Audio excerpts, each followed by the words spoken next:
Good morning, everyone.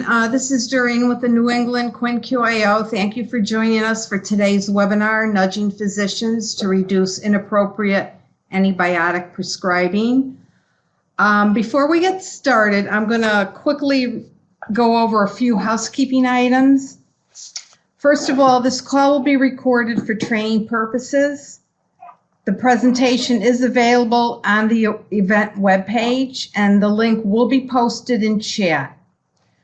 Phone lines will be on mute for the duration of the presentation. Please don't place us on hold.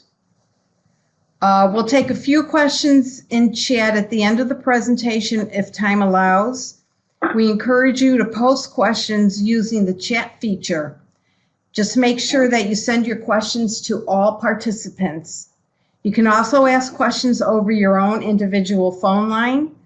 Just press #6 to unmute your line or use your phone's mute button.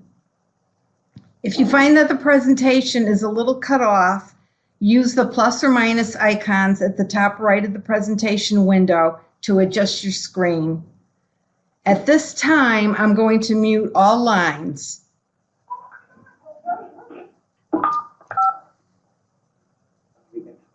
Okay, all lines are muted. I will now pass this over to Amanda with the New England QIN-QIO to get us started. Amanda and Dr. Friedberg, you can press #6 to unmute your line and wait 10 or 15 seconds for the unmute to take place. Amanda? Hi, everybody. Welcome to today's webinar. Before we get started, I just want to mention that today's speaker has no conflicts of interest to disclose. And our speaker today will be Dr. Mark Friedberg, MD, MPP. He is a senior natural scientist at the RAND Corporation and director of its Boston office. His research focused on measuring and improving the performance of individual clinicians and healthcare organizations. He is a practicing general internist in primary care and assistant professor of medicine, part-time at Brigham and Women's Hospital and Harvard Medical School. Dr. Friedberg received his BA in economics and statistics from Swarthmore College, his MD from Harvard Medical School, and his MPP in healthcare policy from the Harvard Kennedy School of Government. So at this time, I will turn it over to Mark. Thank you very much. Doreen, do you want to pass the ball? Pardon? Advance the ball. Can you yes, hold on. Pass the ball? Sorry about that, Dr. Friedberg. No problem. Thanks everybody for joining the webinar today. I'm going to present some research that I hope will be interesting and maybe even useful for you. I'd be delighted to answer questions as we go along. I think we have a mechanism for that, and of course at the conclusion of the webinar. So I don't have any financial conflicts of interest to disclose. Okay, so I just put that in. Welcome. And this just has my Twitter handle, and you can contact me through there or through my email address, which is searchable on RAND's website. So broadly speaking, the question guiding all of the studies that I'm going to be reviewing today is how can we help clinicians avoid antibiotic overuse? As I'm sure you're all aware, antibiotic overuse is a major public health problem. It leads to individual patient harm, but it also can cause population effects in the form of antibiotic-resistant microorganisms. And one way the group that I'm part of, thought to help combat this problem was to use behavioral insights, which are also known as behavioral economics, or just the general field of psychology, which discovered this stuff way before the economists caught wind of it. to create what we call effective nudges. And Richard Taylor and Cass Sunstein, Richard Taylor, who just won the Nobel Prize, wrote a book in 2008 called Nudge that I highly recommend. And they define a nudge as follows.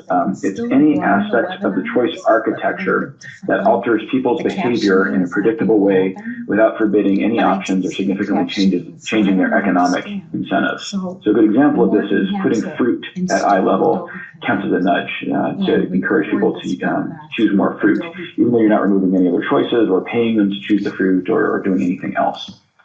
The fields that can be really helpful for designing nudges and implementing them are not the typical fields that you see coming out of, let's say, a health policy out of Washington. It's not the economists here who have a lot of insight. It's actually psychologists who work on decision psychology, and then designers of health systems can be very helpful for implementing these nudges. So where do the psychologists come in? I think working with clinicians, they can identify the leverage points for changing clinical decision making. And there's a couple leverage points that are especially useful for doctors and nurses and other health providers, which are, first, there's professionalism. The training and the recruiting that is used for the clinical professions tends to inculcate a sense of wanting to do the right thing for patients. So if you can appeal to that, that's all to the good. There's also a desire to appear consistent over time. So it's pretty unusual for healthcare providers to make a commitment to one course of action and then publicly change their minds. That at least in the absence of additional data. And that can actually be leveraged for good effect in one of the nudges I'm going to show in a minute. There's also pride, so wanting to be the best doctor around or best nurse around or whatever your clinical discipline is. And this can be as compared to your own ideal, which we call self-concept maintenance, or versus your peers, which would be a form of social norm, or just to avoid embarrassment. That's at the PowerPoint. Yeah. You don't get it before, right? You get it after the work.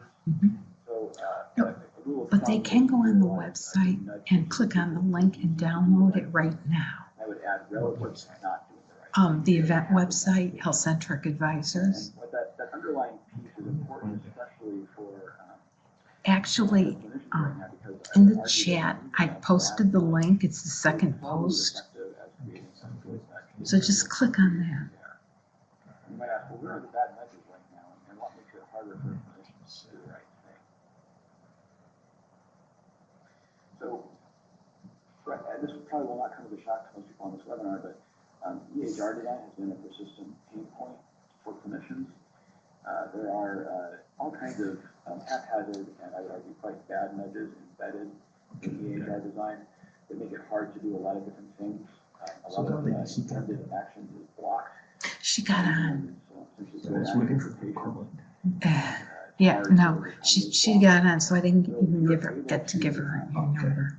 Carve a channel through the existing bad design of EHRs to make it just a little bit easier to do the right thing. There's really no ethical downside to this. It does not slow down the clinicians, and in fact, you can have clinicians who are quite happy with your nudge. There's also the tyranny of the clock. So when you're under time pressure as a decision maker, you tend to rely on what Daniel Kahneman in his book Thinking Fast and Slow referred to as System 1 thinking, which is fast and instinctual decision making. Here you're relying on pattern recognition and making a decision quickly. So this might be something like patient comes in with a fever and some nasal congestion. I instantly I'm going to reach for my Z-Pak, and I don't really think about it at all. If you're able to push people into the alternative to System 1 thinking, which is System 2 thinking, which is slow and rational thinking, that might actually change decisions on the margin. So some empirical questions that we sought to answer is, and some of these we haven't yet addressed. The first is, are clinicians nudgeable, and by how much? If so, how can nudges improve care? What kinds of nudges are best? And how does this vary by the objective you're trying to achieve? How long should nudges be applied is an interesting question. And then one I don't think anyone's yet addressed, but it is important going forward, is how many nudges can we apply simultaneously to busy clinicians, and does this depend on the type of nudge? And even though we've done some work on some of these questions, I would still argue that most of these, if not all of them, are still open questions, since it's a relatively new field. So these are the 3 randomized trials of physician nudges that I'm going to walk through. The first was published in JAMA Internal Medicine in 2014. Then we had one in the Journal of General Internal Medicine also in 2014, and then a much larger trial in JAMA in 2016. All of these targeting antibiotic prescribing. We've already covered this, but just to review, this is actually salient to the first nudge. So I want to go through this in a little more detail. Why antibiotic overprescribing is bad. So first off, there's just no benefits to doing this. There's no quicker recovery from a viral infection by prescribing an antibiotic, but there are frequent harms to individual patients. Most commonly diarrhea, yeast infections, of course, for women, and rashes, and then a host of other problems that are a little more rare but can be quite serious. Of course, there's antibiotic resistance, and we chose to target acute respiratory infections because these are the most common antibiotic prescription setting in the United States. Counts for about half of all antibiotic prescriptions to adults, and about 3/4 of all antibiotic prescriptions for children.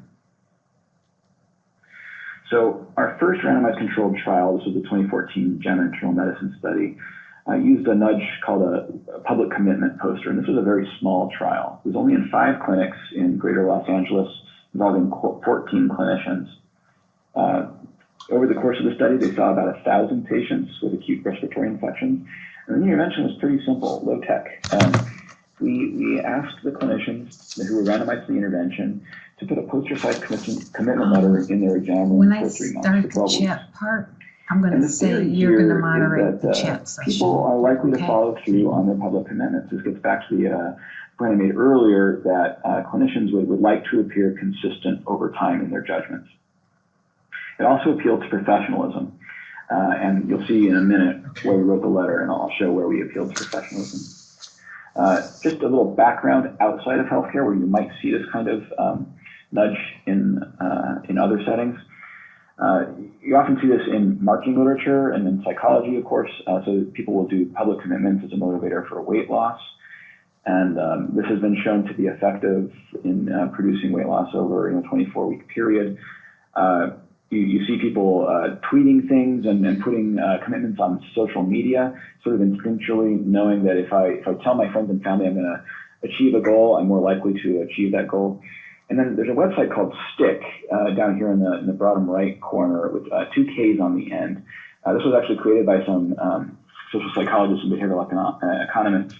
And it's a free website you can go to and set goals for yourself, and it will let your friends and family know when the goal is due and to hold you accountable. And you can even put some stakes on there, like you have to do something you wouldn't otherwise want to do if you don't achieve your goal.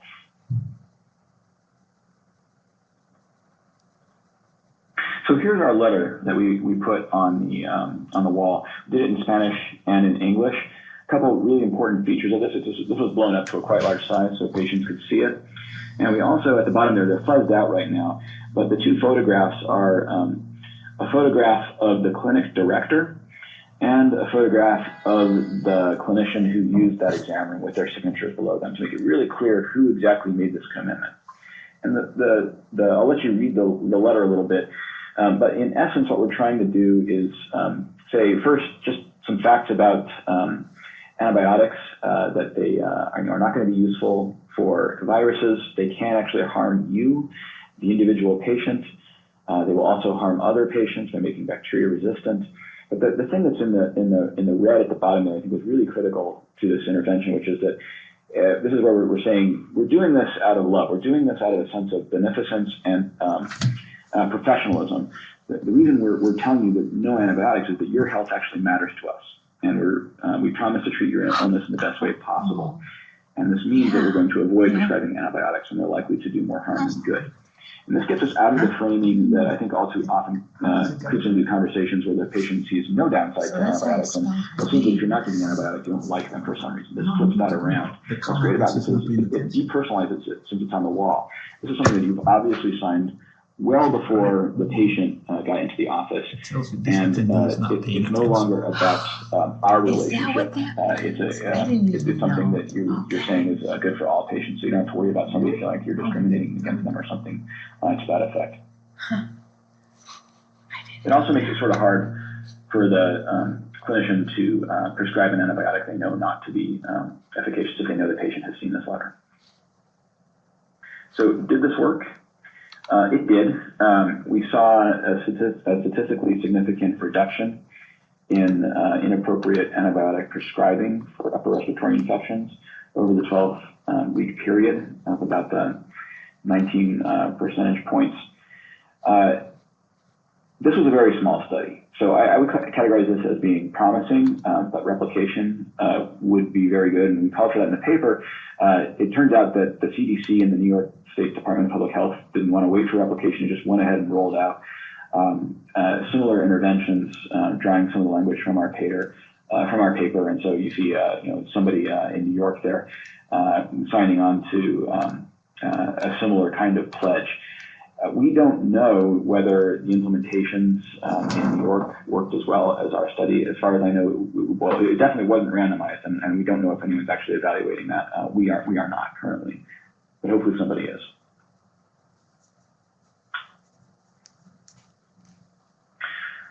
For the clinicians in the audience, you might remember this. Somebody else also asked you to sign a pledge in the last couple of years.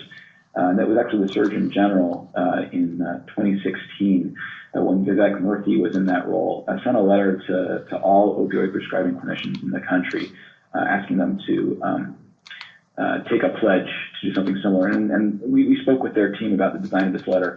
There were a couple omissions that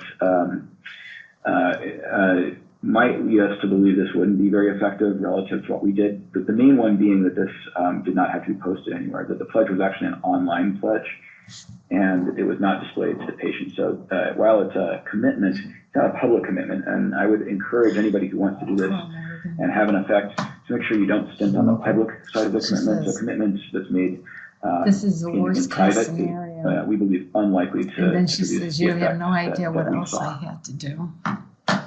So a bit of a missed opportunity here. So our next randomized trial was order set partitioning. So this was a larger trial done with a bunch of primary care doctors in the Chicago area. And it was a vignette-based study, so this did not involve actual patient care. That's a key caveat with this study and its findings. We randomized each doctor to receive one of two menu partitions for broad versus narrow spectrum antibiotics and over-the-counter versus prescription meds. And the theory, and this was for a variety of clinical scenarios, acute respiratory infections were in there, but there were also some others. And the theory here is that grouping, when you're uncertain about what the best choice of treatment is, that grouping will influence the choice that you make. So here's an example of partitioning from something outside healthcare. So this is a classic experiment done by one of our co-authors, Craig Fox, and his collaborators about wine choice. So, I don't know anything about wine, so I would be probably very susceptible to this. I follow the Homer Simpson rule of wine purchasing, which is to order the second cheapest one on the menu so I don't look cheap. Here what they did was they did something pretty clever. They asked people to choose a few wines off a menu, and they either broke down the menu by grape or by region. And when they broke it down by grape, people tended to choose more different kinds of grapes just to hedge their bets since they don't know anything about wine in general. And then if you go by region, the opposite thing happened, where people no longer paid any attention to what grape it was, but they chose some from, let's say, France and some from California to hedge their bets again. And it was exactly the same menu in every other respect. So the only thing that changed here was the categorization. And what's really interesting about this is on the next slide. Expertise made a huge difference in the effect here. So if you're like me and you're a novice, the effect was much larger, where you see that almost a 75-25 split reverse itself between the great partition and the region partition. But for experts, you see almost no effect. And in fact, it doesn't go in the right direction for the great partition. This is really nice for healthcare because it means that having knowledge and being certain is associated with resistance to partitioning. So taking this over to healthcare, if you're a clinician, you're really sure about what the right treatment is, you're not going to be pushed off that decision by partitioning. You're not going to do any harm by this kind of effect when people are certain. It's really when people are uncertain about what to do, or you can guide people toward a choice you think they're not making frequently enough. So here's how we structured this. This is an example of actually cellulitis as a scenario. A 40-year-old otherwise healthy man presents with recent onset of pain and redness involving the shin, the right of the skin of his lower right leg and foot. You find that there's some symptoms of cellulitis, and they're given one of two choice structures here. They're not seeing both of these. So the top one is narrow spectrum medications were grouped, and you're asking them to choose one, and they're grouped at the bottom there. Or you can choose in the bottom scenario to group the narrow spectrum medications individually, and the broader spectrum antibiotics are all at the bottom. We, just in case anybody's picking up on this, the order changed between these two. We ended up randomizing both the grouping and the order, and we blocked them so that the ordering actually ended up getting netted out, and all we were left with was the effect of the grouping. And so it turns out partitioning mattered a lot for most of these conditions. So when we, in the data visualization there, what you see is when the treatments are listed individually that you're trying to get people to go towards, you see that they are more likely to be chosen than when they are grouped together in that horizontal framework. Again, this is the exact same menu of choices. Look at cellulitis. You go from the aggressive treatment, in that case the broad spectrum antibiotic being chosen almost 60% of the time, down to about half that, a little less than 30% of the time, when all we did was change the grouping, horizontal versus vertical, of narrow versus broad spectrum antibiotics. Now, this wasn't the case for all of these. For sinusitis, people were pretty consistent, I think they were pretty sure about what antibiotic they wanted, basically, and it didn't have an effect. Same thing with acute nasopharyngitis, where the scenario there was actually whether or not to choose an antibiotic, and I think because it was a vignette, people sort of knew what we were after, and just very few of them chose an antibiotic at all. But here, this is just huge opportunities for EHR design, in my opinion. The way EHRs are currently structuring choice sets, there are all kinds of unintended nudges in place. You see things like medication lists being alphabetized, which is going to nudge people towards medications that start with A and no other good reason. You might see things arranged vertically versus horizontally in ways that actually dissuades people from going toward the choice that you want, or that it could be hard to find things that are the choice that you're trying to encourage. And so this I think is a totally exploited way of improving clinical care. And what's great about this is you don't have to have a pop-up window for any of this. You don't even need the clinician to be aware that the nudge exists. And I think because of that, you can apply many, many, many such nudges all at once. And all the clinician's going to notice is that some choices are a little more attractive than others. They may not even need to know why those choices are more attractive. But on the margin, when they're uncertain about what the correct treatment choice is or the best treatment choice is for the patient, they're going to go towards the choice that you're trying to encourage as the EHR designer.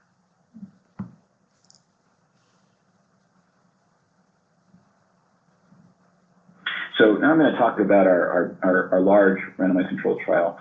This was 3 interventions, all targeting acute respiratory infections again, and this was in a much larger sample than previous. This was 47 clinics, with about 250 primary care providers, 30,000 patient visits, and 3 different EHRs in 3 different regions. So this was in Greater Los Angeles, Greater Boston, and the Chicago area.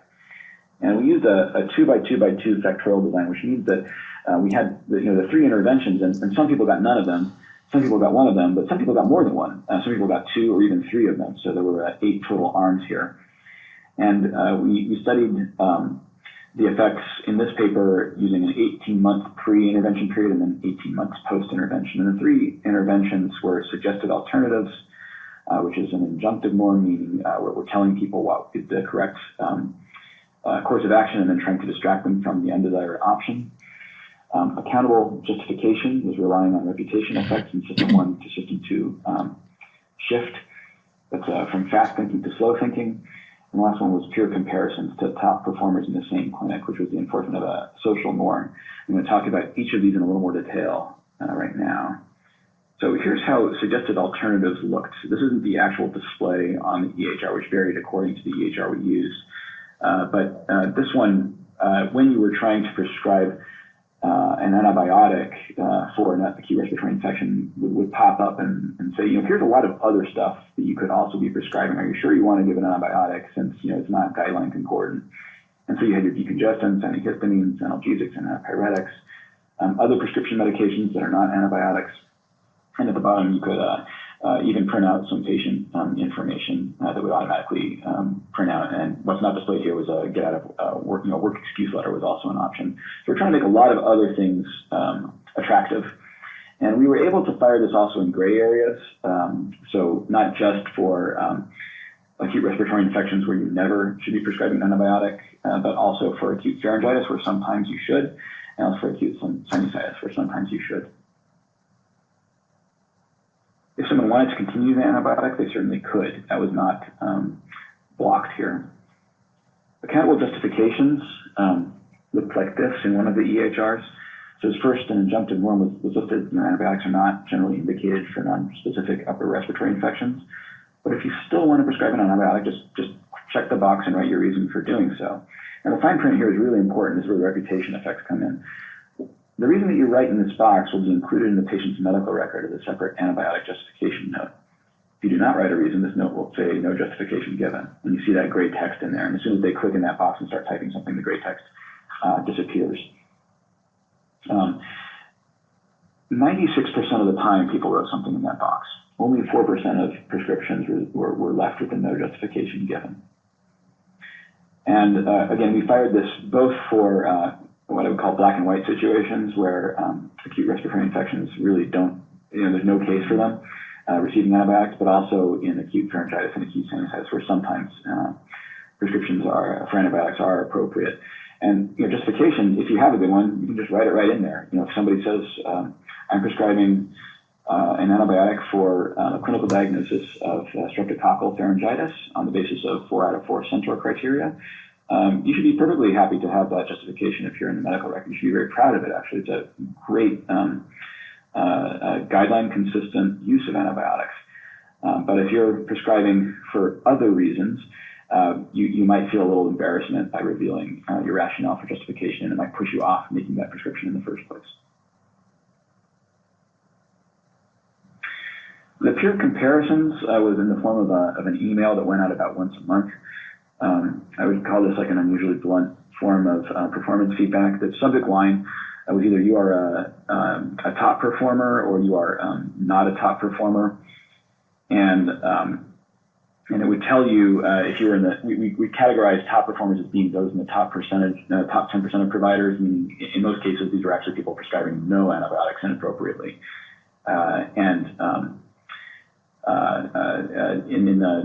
in the bottom one, where you were not a top performer, it would say you were writing too many unnecessary prescriptions, and it would tell you exactly how many you wrote and how many and how to improve your performance by reviewing the guidelines. We only fired this in what I would call the black and white scenarios, where we're talking about non-specific upper respiratory infections and acute bronchitis, where antibiotics have no role.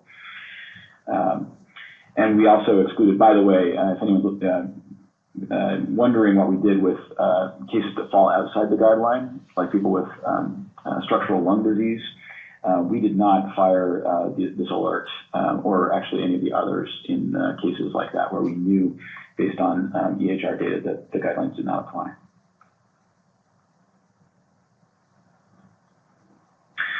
So when we evaluated the effects here, 2 out of these 3 interventions significantly reduced inappropriate antibiotic prescribing in the 18 months they were applied.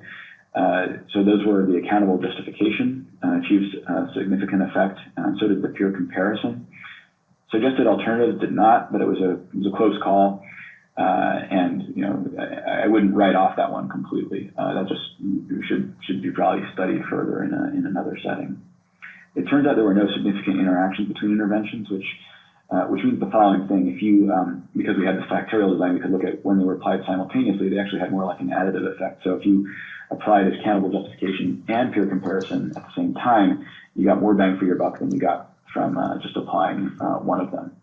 We were able to get, in some of these arms, antibiotic prescribing down to what you might consider to be a theoretical minimum, in the single digits, and sometimes around 5% or less. So then we turned off the nudges, and this is a more recent paper. This was published in JAMA last year.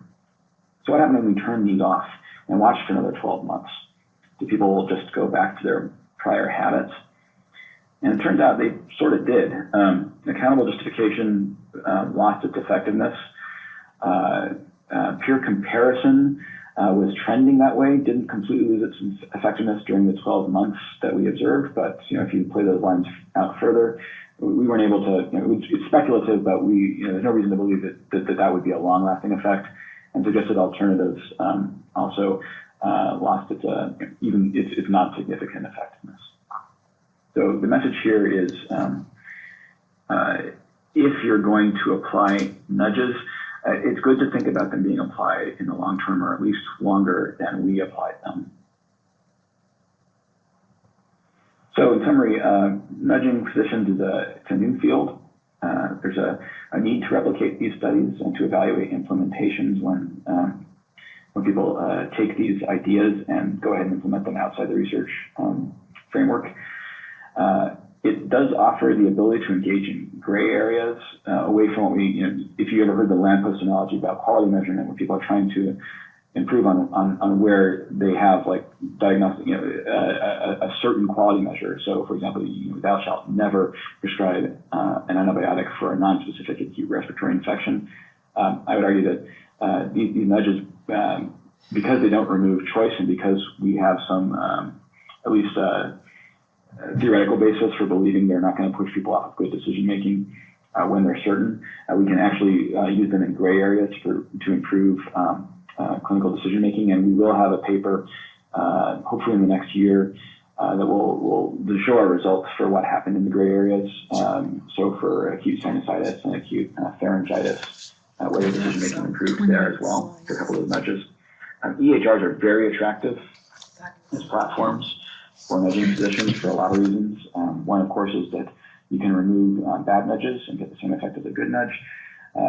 And also, it makes these interventions quite scalable, especially if you're building them in EHRs that are commonly used, like Epic or Cerner. If you build it in one place, it can probably be with still some customization, but you don't have to completely reinvent the wheel to move from one system to another.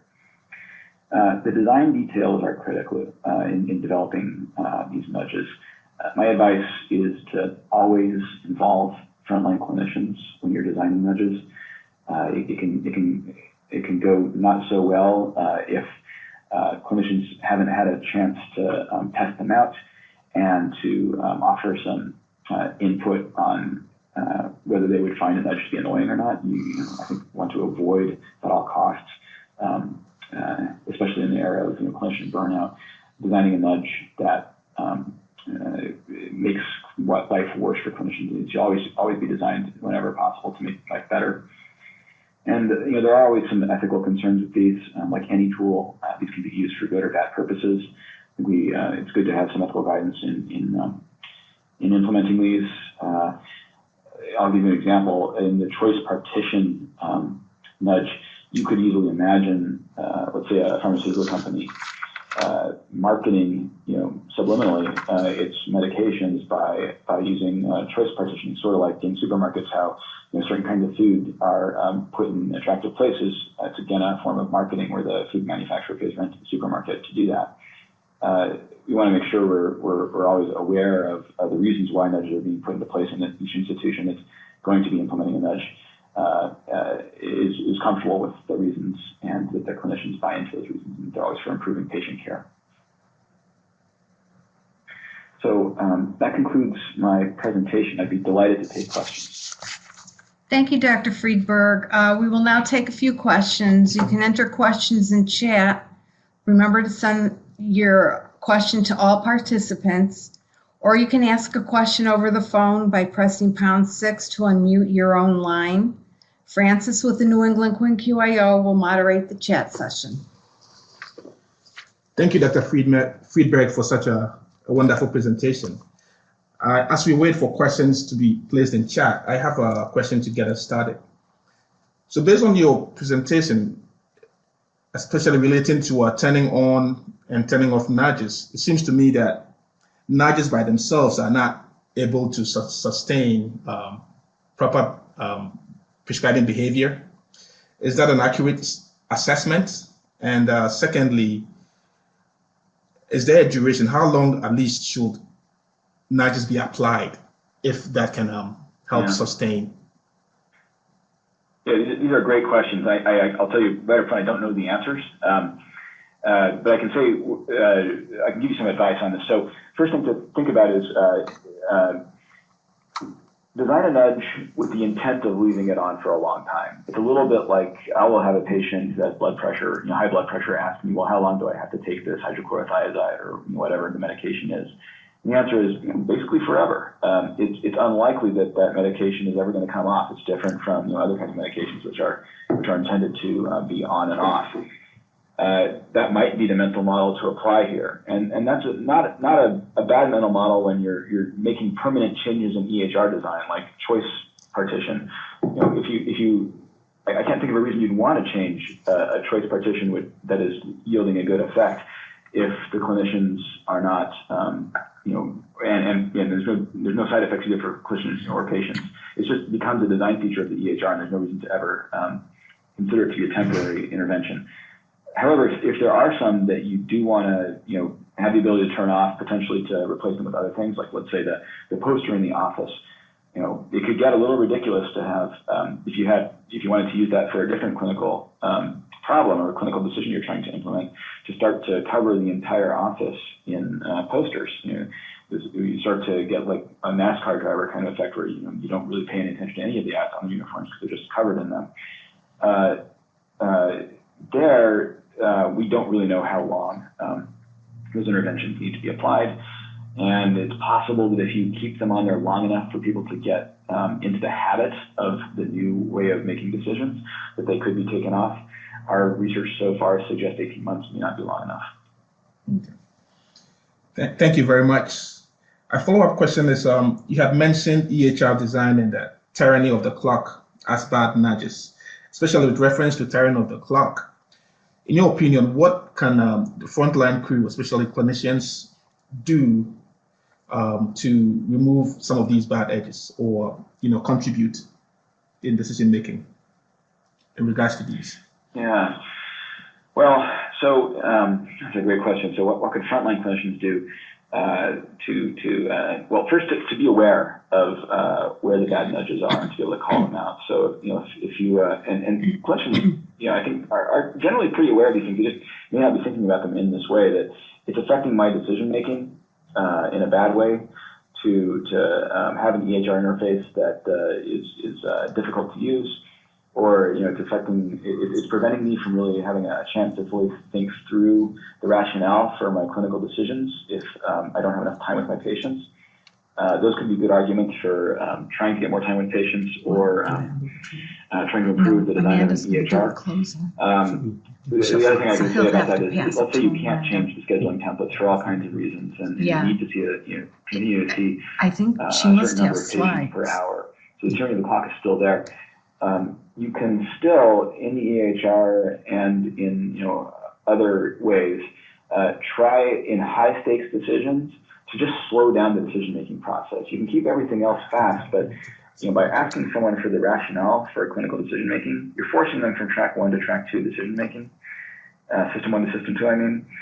And that can be really helpful. You just have to be careful, I think, about how often you apply that kind of a braking mechanism. Not every clinical decision needs to be accompanied by a written justification, but when things are high stakes, I think it would be not a bad idea at all to to be requiring justifications more frequently, and in a public manner like we did, where their peers can see the justification, so they're going to actually put some thought into it. Well, thank you very much, Dr. Friedberg. In the absence of further questions in chat, I will, if you could please pass the ball over to Amanda. Yes. Thank you. Turn that over.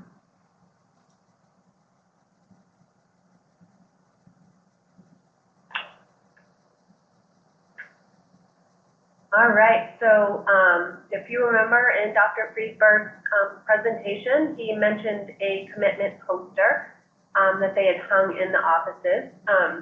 We at the QIN-QIO, the New England QIN-QIO, we developed a commitment poster as well that is offered for anybody that is interested. The link is on the slide. This is offered as, if you want specific, it's offered as a laminated poster. It can be personalized. You can also take it and you can frame it. You can reach out to your state contacts, which I'll give you that information at the end if you want those specific additions. The CDC also has some commitment posters that I believe are free. The link to those are at the bottom of the slide as well.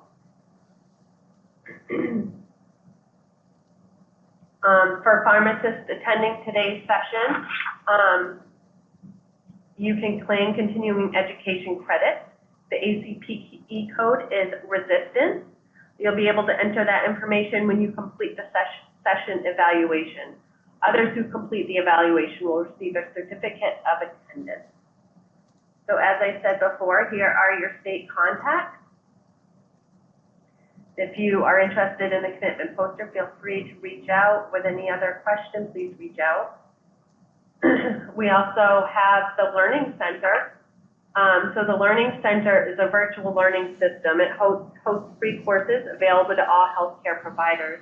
As a healthcare provider, we know that you have a busy schedule, so courses are laid out in bite-sized chunks, and some even have continuing education credits.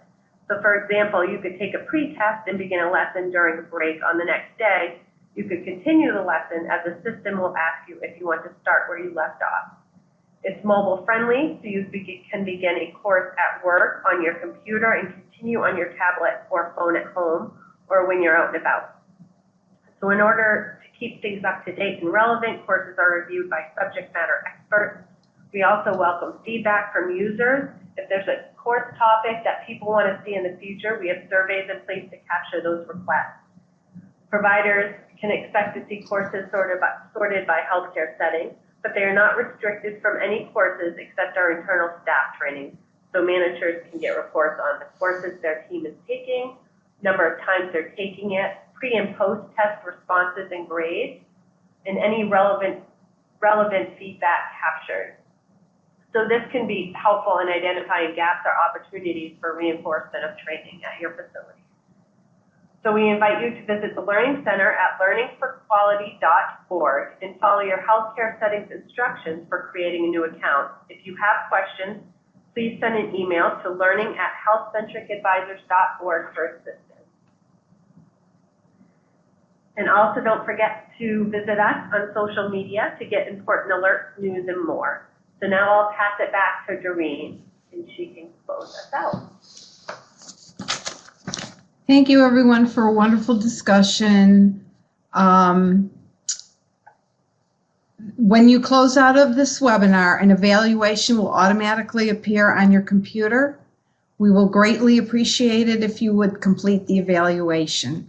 If you don't have time to fill out the evaluation right now, or you're currently sharing a computer with someone else, you'll receive an email tomorrow containing the link to the evaluation. As we